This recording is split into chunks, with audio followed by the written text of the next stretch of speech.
الحمد لله رب العالمين والعاقبة للمتقين والصلاة والسلام على سيد الأنبياء والمرسلين وعلى آله وأصحابه أجمعين ومن تبعهم بإحسان إلى يوم الدين أما بعد فأعوذ بالله من الشيطان الرجيم بسم الله الرحمن الرحيم اليوم أكملت لكم دينكم وأتممت عليكم نعمتي ورضيت لكم الإسلام دينا صدق الله العظيم۔ سرکار دو عالم صلی اللہ علیہ وسلم نے جب اپنی زندگی کا وفات سے چند مہینوں قبل حج فرمایا تو اللہ تعالیٰ نے یہ آیت مبارکہ نازل فرمائی جس میں یوں کہا گیا کہ آج ہم نے آپ کے لیے آپ کے دین کو مکمل کر دیا، وَرَضِيتُ لَكُمُ الْإِسْلَامَ دِينًا، اور ہم آپ کے لیے دین کے طور پر اسلام سے ہم راضی ہو گئے۔ دین کہتے ہیں زندگی گزارنے کے طریقے کو، وہ تعلیمات جو انسان کی زندگی کے گزارنے پر پھیلی ہوئی ہو اسے دین کہتے ہیں۔ دنیا میں جتنے بھی مذہب ہے وہ سارے مذاہب ایک اعتبار سے دین کہلاتے ہیں، کیونکہ ہر مذہب کے اندر زندگی گزارنے کا کوئی نہ کوئی طریقہ پہلے سے موجود ہے۔ اللہ تبارک و تعالیٰ نے مسلمانوں کو ایک دین دیا، زندگی گزارنے کا ایک طریقہ دیا۔ اس طریقے کا نام اللہ تعالیٰ نے اسلام رکھا۔ وَرَضِيتُ لَكُمُ الْإِسْلَامَ دِينًا، کہ ہم تمہارے لیے اسلام کو زندگی گزارنے کا طور طریقہ بنا کر اس سے راضی ہو گئے۔ ایک جگہ پر اللہ تبارک و تعالیٰ نے فرمایا ان الدین عند اللہ الاسلام، کہ زندگی گزارنے کا طریقہ اللہ کے نزدیک اسلام کا طریقہ پسندیدہ طریقہ ہے،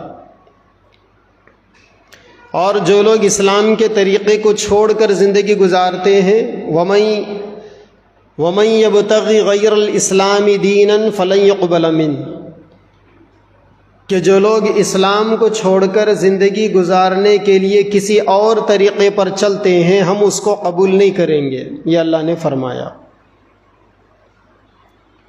تو اب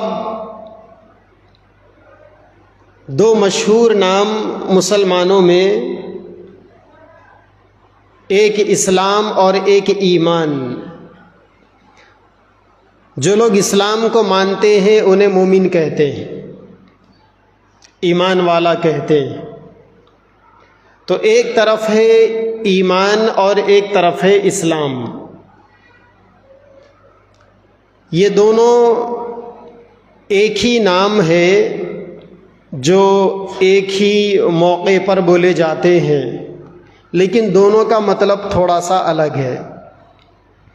اللہ نے ہمیں جو زندگی گزارنے کا طریقہ دین بنا کر اسلام کی شکل میں دیا، اس کے دو محاذ ہیں، اس کے دو حصے ہیں۔ پہلا حصہ ہے ایمان کا، دوسرا حصہ ہے اسلام کا۔ پہلا حصہ ہے سوچ کا، دوسرا حصہ ہے عمل کا۔ پہلا حصہ ہے فکر کا، دوسرا حصہ ہے اعمال کا۔ پہلے حصے کا تعلق انسان کے دل سے ہے اور دوسرے حصے کا تعلق انسان کے عمل سے ہے، جسم سے ہے۔ پہلے حصے کو چھپانا پڑتا ہے، دوسرے حصے کو دکھانا پڑتا ہے۔ ایمان نام ہے چھپانے کا، اسلام نام ہے دکھانے کا۔ ایمان کا تعلق دل سے ہے اور اسلام کا تعلق جسم سے ہے۔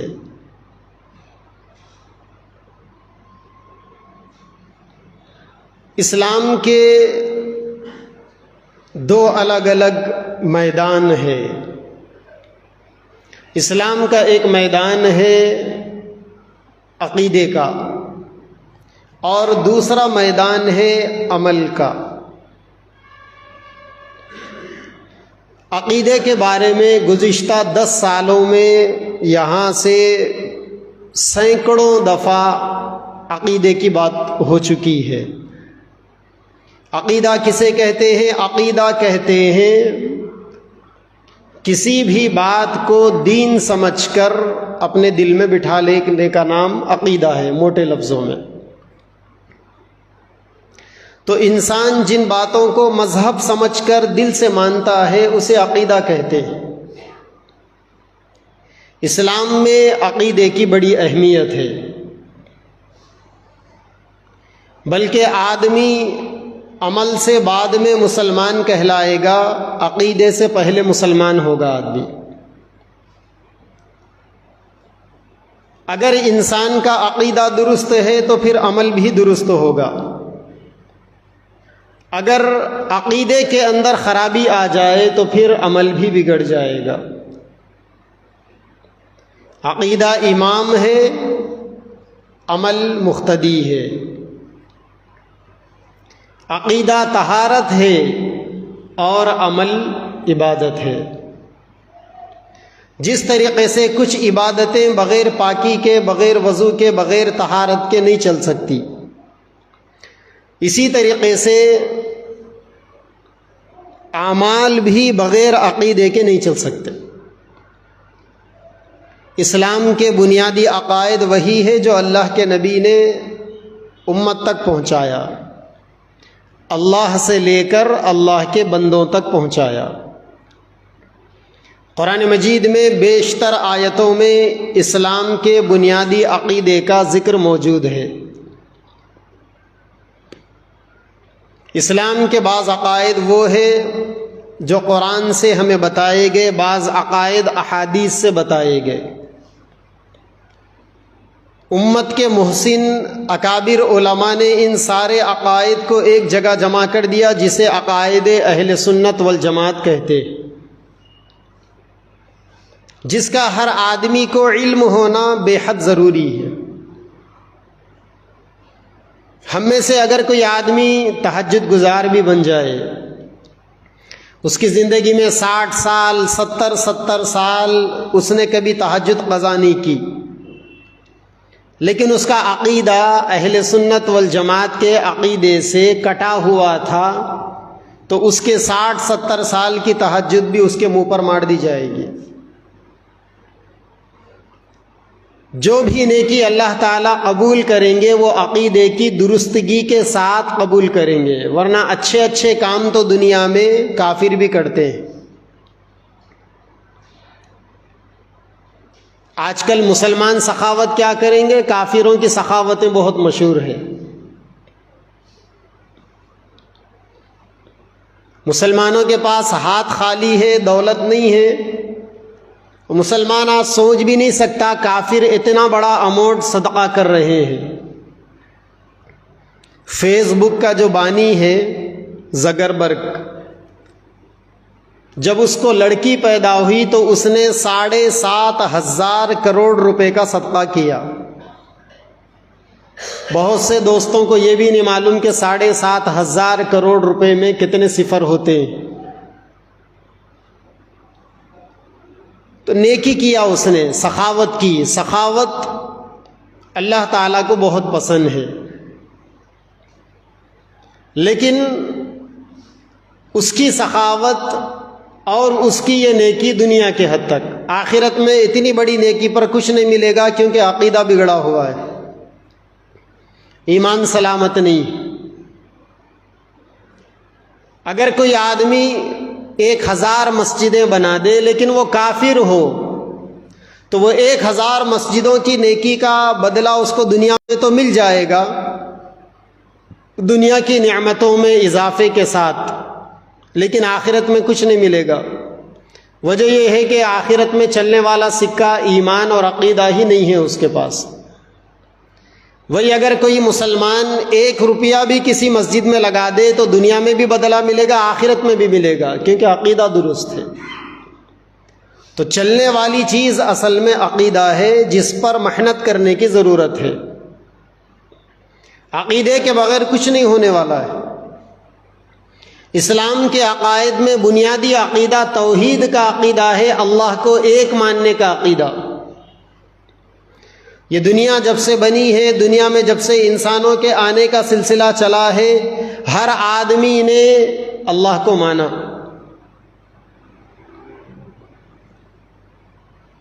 لیکن بعضوں نے اللہ کو ماننے کے ساتھ کسی اور کو بھی اللہ کا شریک کر دیا۔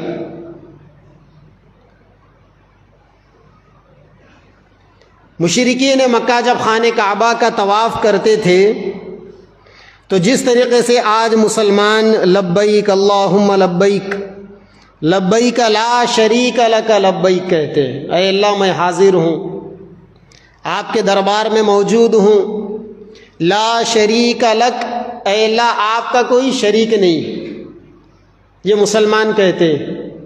یعنی اللہ تبارک و تعالیٰ اپنی ذات میں، اپنی صفات میں اکیلے ہیں، اس کا اعتراف مسلمان کرتے ہیں، لا شریک لک۔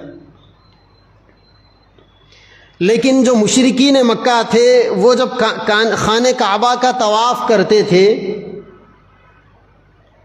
تو وہ لوگ یہ کہتے تھے لا شریک لک کے بعد الا شریکن ہوا لک تملکہ وما ملک، اے اللہ ہم آپ کا اسی کو شریک ٹھہراتے ہیں، آپ کی توحید میں انہی لوگوں کو لے کر شرک کرتے ہیں جن کے آپ مالک ہیں، جن کو آپ نے پیدا کیا۔ تو اللہ کو تو مکہ کے مشرک بھی مانتے تھے، ایسا نہیں کہ آج کا مسلمان ہی اللہ کو مانتا ہے۔ لیکن اللہ کے نبی نے ان لوگوں کے سامنے نعرہ یہ لگایا تھا، مطالبہ ان سے یہ کیا تھا کہ اللہ کو ہی مانو، اس کے ساتھ کسی اور کو مت ملاؤ، کیونکہ اللہ کے ساتھ کسی اور کو ملانے کا نام شرک تھا، شرک ہے۔ اور وہ لوگ اللہ کے ساتھ میں کسی اور کو ملاتے تھے۔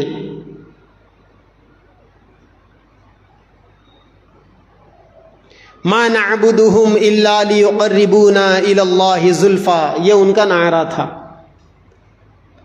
کہ ہم اللہ کو چھوڑ کر جس کی بھی عبادت کرتے ہیں وہ عبادت صرف اس وجہ سے کر رہے ہیں تاکہ وہ کل اللہ کے سامنے ہمیں معاف کروائیں، اس لیے شرک ہوتا تھا۔ تو اللہ نے قرآن مجید میں جگہ جگہ پر توحید کی تعلیم دی، وحدہ لا شریک لہ کا نعرہ لگایا کہ اللہ ایک ہے، کوئی اس کی ذات میں، کوئی اس کی صفات میں، کوئی اس کی ملکیت میں شریک نہیں۔ یہ توحید کہتے ہیں اسے۔ توحید کے بعد نمبر آتا ہے رسالت کا، یعنی نبیوں کو ماننے کا، نبیوں میں نبیوں کے سردار محمد عربی صلی اللہ علیہ وسلم کو آخری نبی ماننے کا۔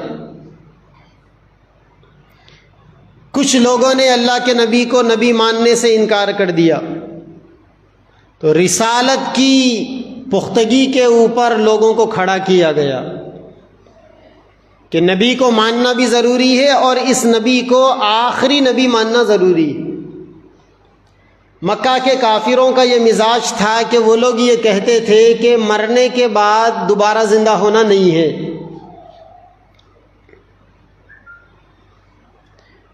موت کے بعد کوئی دوبارہ زندگی نہیں ہے، یہ ان کا دعویٰ تھا۔ اللہ تبارک و تعالیٰ نے ان کے دعوے کو توڑ مروڑ کر رکھ دیا۔ اللہ نے فرمایا وَهُوَ الَّذِي يَبْدَأُ الْخَلْقَ ثُمَّ يُعِيدُهُ وَهُوَ أَهْوَنُ عَلَيْهِ، اللہ کی ذات وہ ذات ہے جس نے تمہیں پہلے دفعے بھی پیدا کیا اور موت کے بعد دوبارہ تم کو پیدا کرے گا۔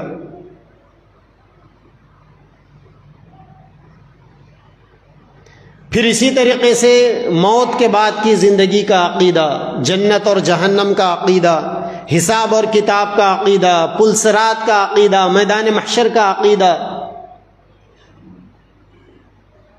بہت سے عقیدے ہیں جو دل سے جس کا تعلق ہے. آدمی ان باتوں کو دل سے مانتا ہے، کبھی کبھی زبان سے بھی وہ کہنی پڑتی ہے. تو اسلام کی جو بنیاد ہے وہ عقیدہ ہے جسے ایمان کہتے ہیں. بچپن میں بچوں کو مکتب میں ایمان مجمل اور ایمان مفصل یاد دلایا جاتا ہے. آمنت باللہ، میں ایمان لایا اللہ پر، وملائکتہ، اللہ کے فرشتوں پر، وکتبہ، اللہ کی اتاری ہوئی آسمانی کتابوں پر، ورسلہ، اللہ کے تمام پیغمبروں پر میرا ایمان، والیوم الآخر، آخرت کے دن پر، میدان محشر کے دن پر میرا ایمان، والقدر خیرہ وشرہ من اللہ تعالی، ہر اچھے اور برے فیصلے اللہ کی طرف سے ہوتے ہیں، تقدیر پر میرا ایمان، والبعث بعد الموت، موت کے بعد والی زندگی پر ایمان. یہ ایمان مفصل تھا جو بچپن میں یاد دلایا جاتا ہے.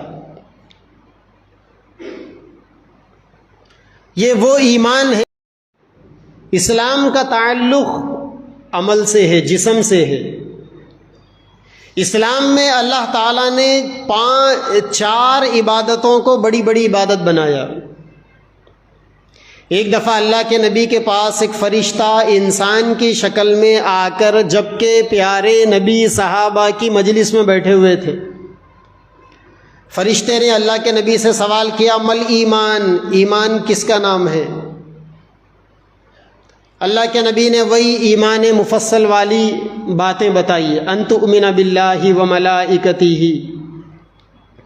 پھر اس نے سوال کیا، مل اسلام، اسلام کس چیز کا نام ہے؟ اللہ کے نبی نے فرمایا، ان تقیم الصلاۃ وتؤتی الزکاۃ وتصوم رمضان وتحج البیت ان استطعت الیہ سبیلا. 4 چیزوں کا نام اسلام ہے، نماز پڑھنا، روزہ رکھنا، زکوٰۃ دینا اور استطاعت کے بعد حج کرنا. یہ اسلام ہے. یہ پھر اس کے بعد انہوں نے پوچھا، مل احسان، احسان کس چیز کا نام ہے؟ تو اللہ کے نبی نے فرمایا، عبادت ایسی کرنا گویا تم اللہ کو دیکھ رہے ہو، یا کم از کم اللہ تمہیں دیکھ رہا ہے. تو ایمان کا تعلق دل سے، اسلام کا تعلق جسم سے، عمل سے، اور احسان کا تعلق عبادتوں کو اچھی بنانے سے. اسلام کی بنیادوں میں عبادتیں ایک حصہ ہے. عبادتوں کے علاوہ اسلام میں اخلاق، معاملت، معاشرت، یہ بہت بڑی چیز ہے.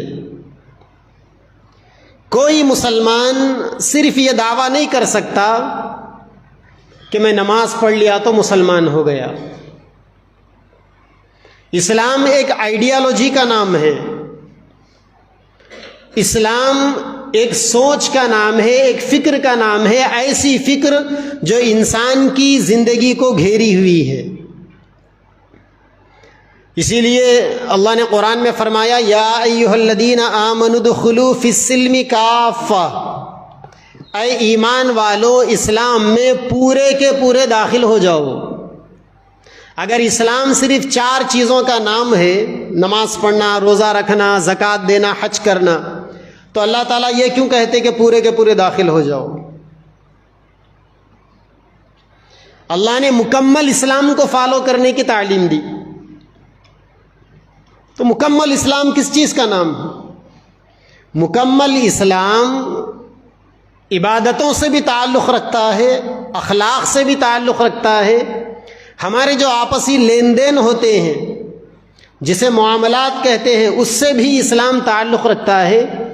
اور ہماری جو خاندانی زندگی ہوتی ہے، گھریلو زندگی، عوامی زندگی، خاندانی زندگی، جو رشتے ناطے ہم نبھاتے ہیں، اسے معاشرت کہتے ہیں، اسلام وہاں بھی موجود ہے۔ تو اللہ نے یہ جو فرمایا اسلام میں پورے کے پورے داخل ہو جاؤ تو اب ساری چیزوں کو مسلمان بناؤ، یہ کہنا چاہتے ہیں اللہ تعالیٰ۔ اسی لیے مسلمان کو مسلمانوں کے ہر مسلمان کے ساتھ 3 چیزیں ضرور لگی ہوئی، یا تو وہ اکیلی زندگی گزار رہا ہوگا، یا وہ اپنوں کے درمیان میں اپنے خاندان میں اپنے گھر میں جی رہا ہوگا، یا تیسرے درجے میں وہ اپنے گھر والوں سے باہر کے لوگوں سے بھی تعلق اس کا ہوگا۔ اسلام نے ان تینوں قسم کے لوگوں کے لیے الگ الگ ذمہ داریاں، الگ الگ رسپانسبلٹیز اور الگ الگ ڈیوٹیز بتا دی۔ ایک آدمی ہے اکیلی زندگی گزارتا ہے، اس کے ساتھ کوئی اور نہیں ہے، اور وہ زندگی گزارنے میں عبادتوں کا اتنا شوقین ہے کہ رات دن عبادتیں کرتا ہے، ساری رات ذکر و اذکار کرتا ہے، نوافل پڑھتا ہے، دن میں روزے رکھتا ہے۔ اسلام یہ کہتا ہے کہ نفل روزوں کا اتنا اہتمام، رات بھر اتنی عبادتیں، اگر نوافل کے اہتمام سے تمہارے فرائض میں کوتاہی ہو رہی ہے تو اس نفل کی اجازت نہیں ہے، آپ کو چھوڑ دو وہ نفل نمازیں۔ اگر رات بھر عبادتیں کرنے سے آپ کی فجر کی نماز چھوٹ رہی ہے، آپ کی طبیعت خراب ہو رہی ہے، چھوڑ دو رات بھر عبادتیں کرنا، ضروری نہیں۔ ایک صحابی تھے، دن میں روزے رکھ کر رات میں عبادتیں کرتے کرتے دبلے ہو گئے۔ ان کے گھر والوں نے آ کر اللہ کے نبی سے شکایت کی کہ یہ سارا دن نفل روزے رکھتے ہیں اور رات بھر عبادتیں کرتے ہیں، اور حالت ایسی ہے کہ بیماروں جیسے ہو گئے۔ تو اللہ کے نبی نے فرمایا ان لنفسک علیک حقا، کہ تمہارے جسم پر بھی حق ہے، اپنے جسم کو اتنا زیادہ مت ستاؤ، جسم کا حق ادا کرو۔ اسی لیے حدیث پاک کے اندر ہے کہ انسان جو کچھ خرچہ کرتا ہے اس میں سب سے بڑا صدقہ، کسی کو دینا صدقہ ہے نا، خیرات کرنا صدقہ ہے۔ اسلام یہ کہتا ہے کہ سب سے بڑا صدقہ اپنے اوپر خرچ کرنا ہے۔ آپ ساری دنیا کو کھلا رہے ہیں، خود نہیں کھا رہے ہیں، اسلام نہیں پسند کرتا اس۔ اسلام ایک آئیڈیالوجی کا نام ہے، منمانی کا نام نہیں ہے اسلام۔ عبادتوں میں اعتدال کا نام اسلام ہے۔ اسی لیے اسلام یہ کہتا ہے کہ اپنے آپ کو بدنامی سے بچاؤ، اتقوا مواضع التہم، ایسی جگہوں پر جانے سے اپنے آپ کو بچاؤ جہاں جانے سے آپ پر بدنامی کا لیبل لگ رہا ہو۔ اسی لیے ہر جگہ جانے کی نہیں ہوتی۔ اگر آدمی ایسی جگہ پر چلا گیا جہاں نہیں جانا تھا، اور جانے کے بعد لوگوں میں اس کے بارے میں بدگمانی پھیل گئی، اب لوگ اس کے بارے میں غیبت کرنے لگے تو لوگ اس کے سلسلے میں گناہ میں پڑ رہے ہیں غیبت کر کر، اور یہ آدمی وہاں جا کر لوگوں کے غیبت کا سبب بنا ہوا ہے، تو صرف غیبت کرنے والوں کو ہی گناہ نہیں ملے گا، اس کو بھی گناہ ملے گا۔ یہ گیا کیوں وہاں پر؟ ایک دفعہ اللہ کے نبی صلی اللہ علیہ وسلم گھر کے باہر ٹھہر کر ایک خاتون سے بات کر رہے تھے۔ وہ خاتون دروازے میں اندر تھی، آپ باہر تھے، آپ اس عورت سے بات کر رہے تھے تو وہاں سے ایک صحابی کا گزر ہوا۔ اللہ کے نبی نے اس صحابی کو بلا کر کہا کہ دیکھو یہ میری بیوی صفیہ ہے، میں اپنی بیوی سے بات کر رہا ہوں، کسی غیر عورت سے بات نہیں کر رہا۔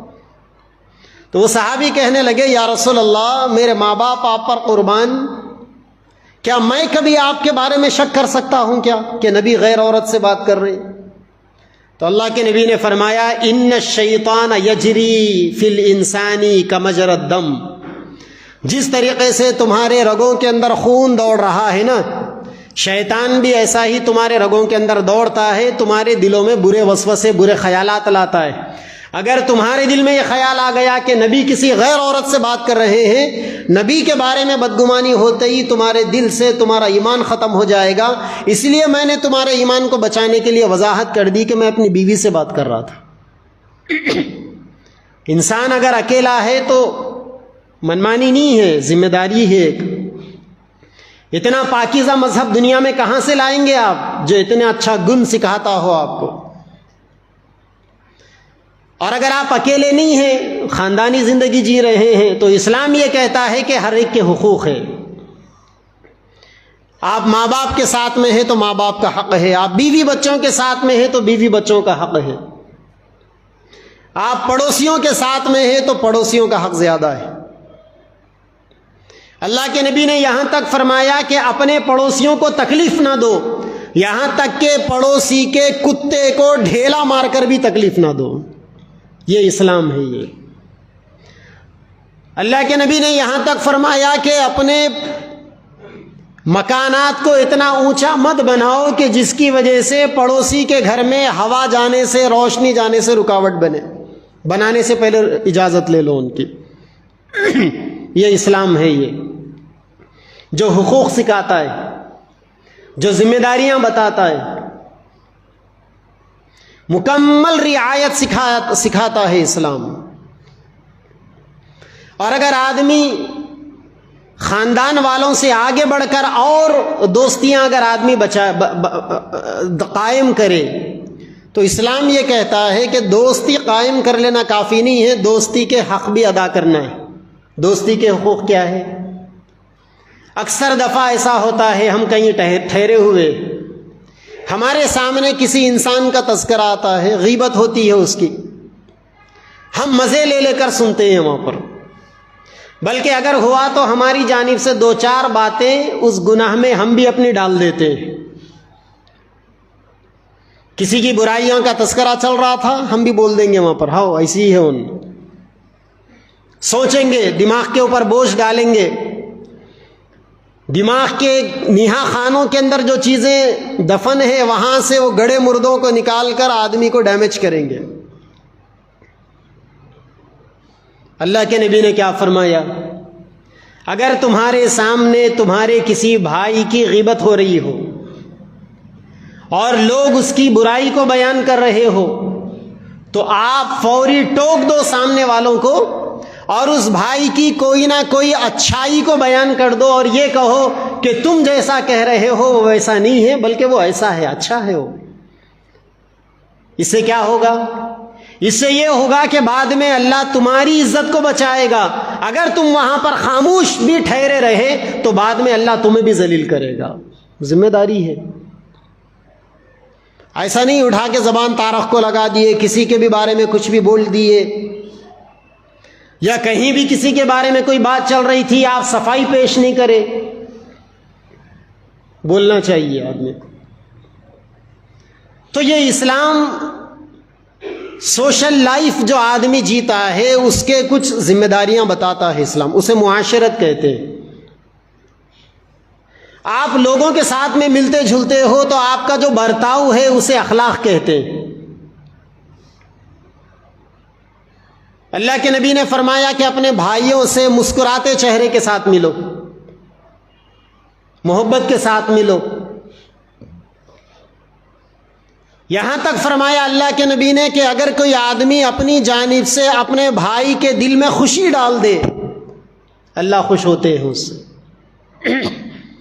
اپنے بھائی کے دل میں خوشی کیسے آئے گی؟ پکڑ پکڑ کر سلام کرنے سے، راستہ جاتے ہوئے لوگوں سے خیریت پوچھنے سے.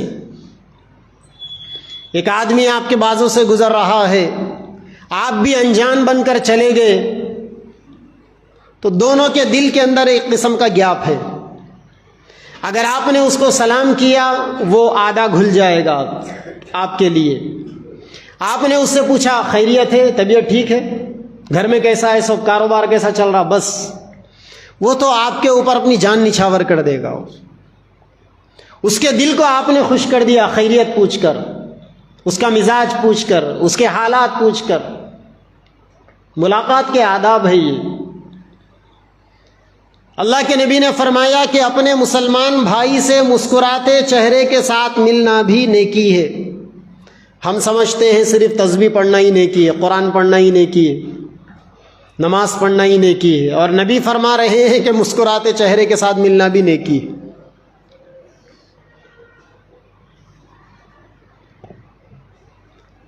انسان روزی روٹی کے لیے محنت کرتا ہے، دکان چلاتا ہے، مزدوری کرتا ہے، بہت سے کام آدمی کرتا ہے۔ اللہ کے نبی نے ہر ایک کے الگ الگ آداب بتائے، ذمہ داریاں بتائی۔ آپ نے کسی سے کام لیا، آج کل کا زمانہ ماشاءاللہ کیا کہنے، زمانے کو کیوں برا بھلا بولے، زمانے کے لوگوں کو برا بھلا بولنا چاہیے۔ اخلاق بگڑ گئے لوگوں کے، نیتوں میں فتور آ گیا، ہر کوئی یہ چاہتا ہے کہ سامنے والوں کو ڈباؤں، خود نہ ڈوبوں۔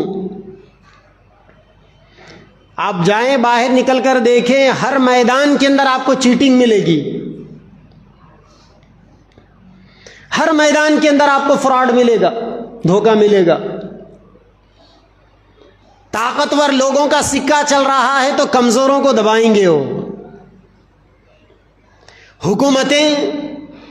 حکومتی سطح پر عوام کے اوپر ظالم بنی ہوئی ہے، اور ہم میں سے جس آدمی کو اللہ نے جو طاقت دی ہے وہ اپنے ماتحتوں پر اسی درجے کا ظالم۔ اگر کوئی باپ ہے تو بیٹے کے اوپر ظلم کر رہا ہے، اگر کوئی شوہر ہے تو بیوی پر وہ ظلم کر رہا ہے،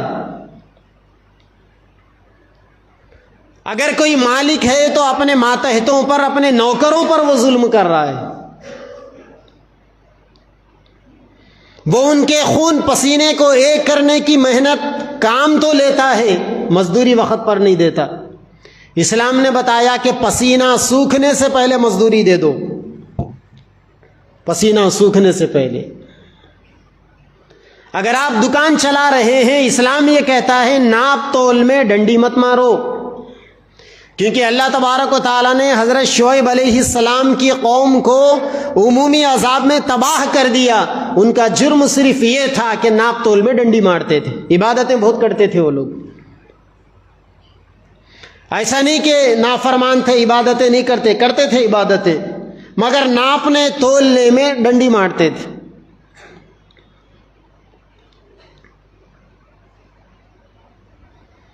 پیغمبر نے ان سے کہا اوفوا الکیل والمیزان، کہ یہ جو ترازو ہے، یہ جو ناپنے کی چیزیں ہیں، ان کو پورا کر دو نا۔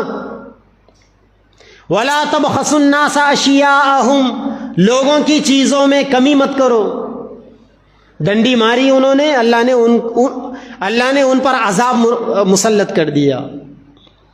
تو اسلام معاملات کی صفائی کا نام ہے۔ تسبیح پھیروں، کس کو گھیروں، یہ کون سا اسلام ہے بھائی؟ حرام کھا کر، لوگوں کو ڈبا کر حج پہ چلے جانا، یہ کون سا اسلام ہے؟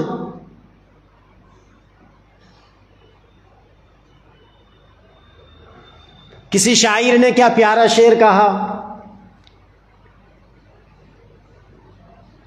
زبان پر اللہ اکبر، پیٹ میں حرام، کعبے کے چکر پر چکر، کعبہ خود چکر میں ہے کہ یہ کس چکر میں ہے؟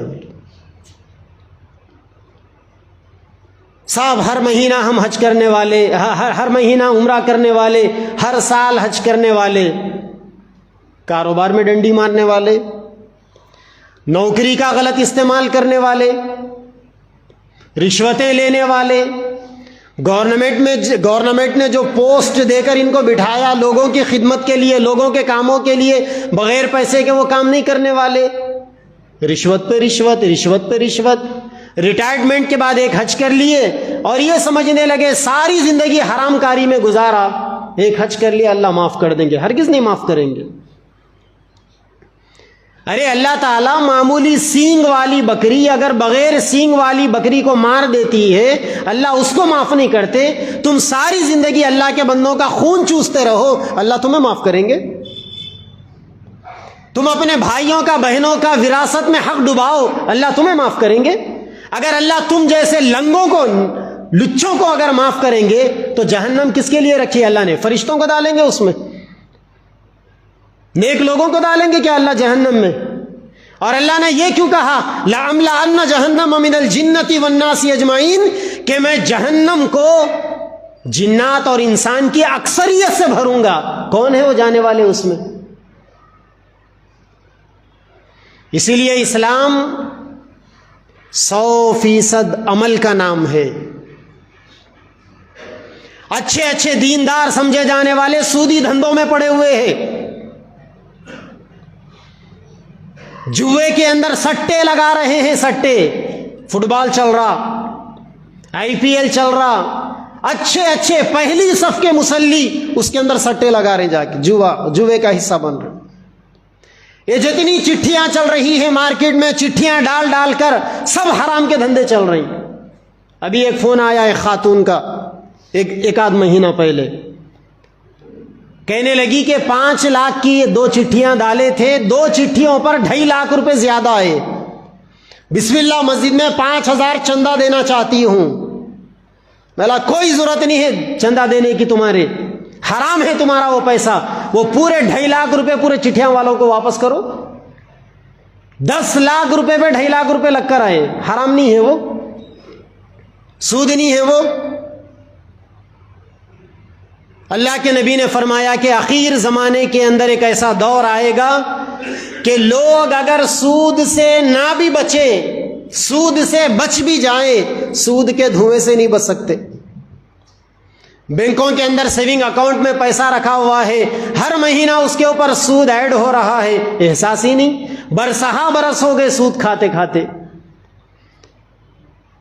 اللہ کے نبی نے فرمایا، اللہ نے قرآن میں فرمایا، جو آدمی سودی کاروبار کرتا ہے وہ اللہ سے جنگ کرنے والا ہے، اللہ کے نبی سے لڑنے والا ہے۔ وہ اتنا بڑا گناہ۔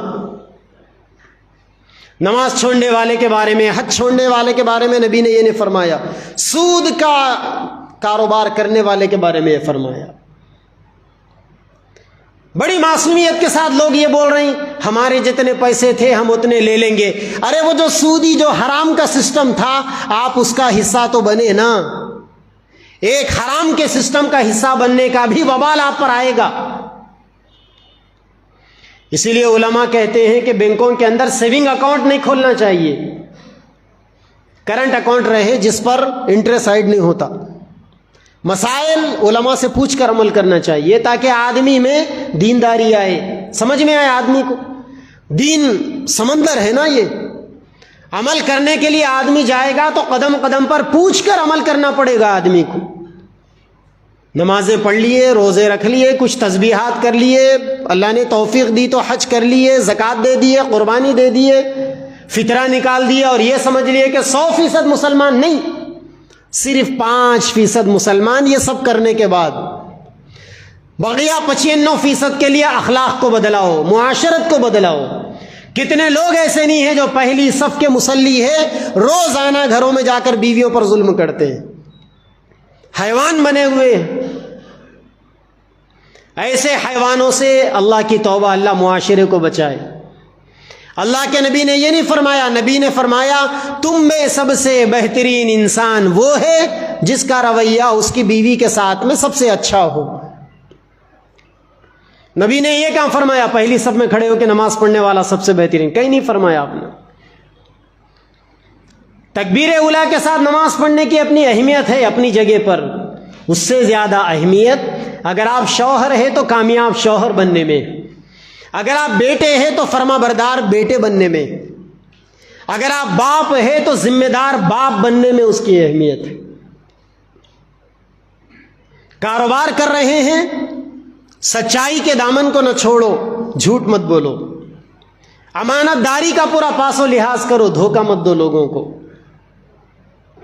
تو بہرحال ایک طرف عقائد، دوسری طرف اعمال، ایک طرف ایمان، دوسری طرف اسلام، ایک طرف وہ باتیں جس کا ماننا دل سے ضروری ہے، دوسری طرف وہ کام جس کا کرنا جسم سے ضروری۔ یہ ساری چیزوں کو ملا کر دین بنتا ہے، اسلام بنتا ہے۔ یہ ساری چیزوں کو ملا کر وہ شریعت بنتی ہے۔ جس شریعت کی اللہ کے نبی صلی اللہ علیہ وسلم نے تعلیم دی ہے، اللہ تبارک و تعالیٰ مجھے اور آپ کو اور ساری امت محمدیہ کو 100% دین پر عمل کرنے کی توفیق عطا فرمائے۔ وآخر دعوانا الحمدللہ رب العالمین۔